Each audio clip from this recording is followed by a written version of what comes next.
Hey guys, this is your front light. जैसा कि आप में से बहुत से लोगों को पता होगा कि मेरा शिफ्ट 28 जनवरी शिफ्ट को पेपर था और मैं कल पेपर दे के आया हूँ। और ये वीडियो शायद 30 तारीख को अपलोड हो जाएगी। मैं आज वीडियो बना रहा हूँ, कल मैं पेपर दे के आया और मेरा कल बनाने का मूड ही नहीं हो रहा था, मतलब पेपर ही ऐसा गया था। मैं आपको बताता हूँ पूरा क्या हुआ मेरे साथ क्या नहीं। मैं पहले सेंटर पे गया। मैं शायद 12:30-1 बजे तक पहुँच गया था। सेंटर मेरा यहाँ से 40-50 किलोमीटर दूर है। मैं सेंटर पे गया, चेकिंग वगैरह की। इस बार चेकिंग ज़्यादा स्ट्रिक्ट थी। मतलब उन्होंने पेन वगैरह भी निकाल लिए थे, कुछ नहीं चाहिए। और मतलब पिछले साल से स्ट्रिक्ट थी इस बार की चेकिंग वगैरह सब कुछ। और मैं गया था, अंदर बैठा। मैं 1 घंटे पहले मैं सब कुछ बायोमेट्रिक वगैरह सब कुछ हो गया था। और पेपर शुरू होने से 1 घंटे पहले मैं अपनी सीट पे जाके बैठ गया। और फिर 1 घंटे पूरा भाई जो थॉट्स चले मेरे दिमाग में कि अब ये ड्रॉप लिया है, अब कैसा पेपर आएगा, मॉडरेट आएगा, इजी आएगा, टफ आएगा, ड्रॉप लिया है, क्या होगा क्या नहीं, खुद के मर्ज़ी से ड्रॉप लिया है, ये पेपर तो अच्छा जाना ही चाहिए एंड ऑल दैट। मतलब है ना, तब नर्वस हो रहा था मैं। तब तो और सारे, तब मैं कंट्रोल भी कर रहा था कि यार ये सब मत सोच, पेपर के बारे में सोच, ये सब मत सोच, फॉर्मूला रिवाइज कर, जो भी हो रहा है वो सब। लेकिन वो क्या है ना, आते ही है थॉट्स, तो वो सब होता। और फिर पेपर शुरू हो गया, है ना। 1 घंटे बाद 3 बजे पेपर शुरू हुआ। तो मैंने सबसे पहले क्या किया, सबसे पहले एक सेकेंड, यस, पेपर शुरू हो गया। सबसे पहले मैंने फ़िज़िक्स देखा। मतलब मेरा ये तो हर एक पेपर में रहता है कि मैं पहले पूरे क्वेश्चंस देखता हूँ और जो भी मुझे लगता है कि मैं कर सकता हूँ उन्हें मैं मार्क फॉर रिव्यू कर देता हूँ। तो मैंने सबसे पहले फ़िज़िक्स किया। जो भी क्वेश्चन आए उनको मार्क फॉर रिव्यू कर दिया। और फिर केमिस्ट्री में घुसा। जो भी क्वेश्चन आए मार्क फॉर रिव्यू कर दिया, जो मुझे लग रहे थे कि हो जाएगा, मार्क फॉर रिव्यू कर दिया। और फिर मैथ्स में घुसा, जो भी मुझे लगा कि हो सकता है उनको मार्क फॉर रिव्यू कर दिया।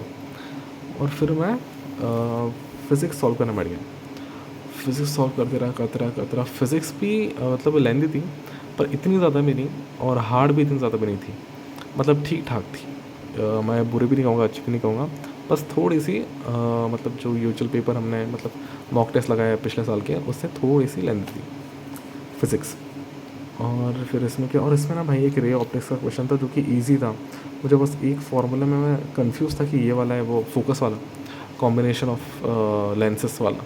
उसमें focus 1/f equivalent is equal to 1/f1 plus 1/f2 होते हैं, या फिर f1 प्लस f2 होते हैं। मुझे वो उसमें कंफ्यूज था मैं।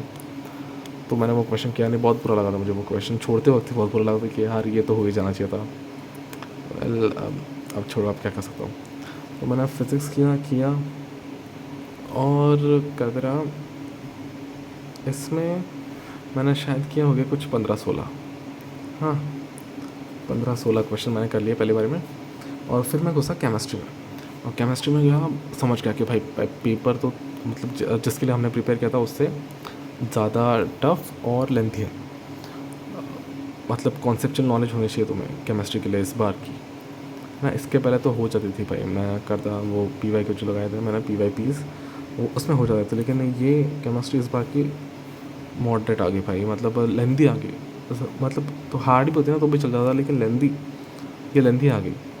मतलब क्वेश्चन हो रहा है लेकिन टाइम बहुत ज़्यादा लग रहा है। मतलब मैं कर रहा हूँ लेकिन टाइम इतना ज़्यादा लग रहा है कि मतलब मैंने इसमें इतना ज़्यादा टाइम लगा दिया कि मैं मैथ्स में पहुँचते तक मेरे पास टाइम ही नहीं बचा था।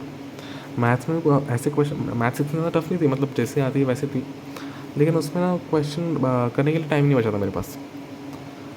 तो जैसे तैसे मैंने कुछ क्वेश्चंस किए, लेकिन मैं केमिस्ट्री में बहुत टाइम लगा, लेकिन मेरे 12-13 ही हुए कुछ क्वेश्चंस।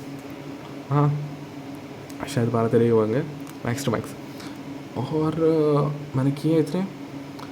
और फिर यही करने में इतना टाइम लग गया कि मेरे मैथ्स में टाइम ही नहीं बचा। फिर मैंने मैथ्स जैसे तैसे किया और मैथ्स में बस 3 ही क्वेश्चन कर पाया मैं, बस 3 ही कर पाई, क्योंकि टाइम ही नहीं बचा था मेरे पास। इतना टाइम लगा था मेरे को केमिस्ट्री में, है ना। मतलब इसमें तो स्टेटमेंट बेस्ड 4-5 स्टेटमेंट दिया है, उसमें से आप बताओ कि कौन से करेक्ट है, कौन से नहीं।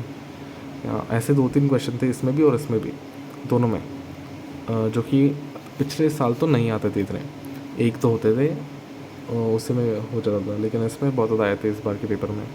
तो समझ गया था मैं कि केमिस्ट्री थोड़ी मॉडरेट है, लेंथी जा रही है। तो अब देखते हैं, मैथ्स में कम कर पाया, लेकिन इसमें अगर चाहता था तो और 2-4 कर लेता था मैं, है ना। तो अब क्या कर सकते हैं, मैं टाइम ही नहीं बचा था मेरे पास कुछ। तो यस, मैंने इतने किए।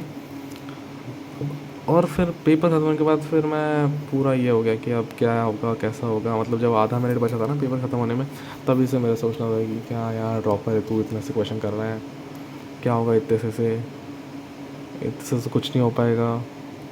और फिर सेंटर से निकलने के वक्त भी मैं यही सोच रहा था अब क्या कैसे।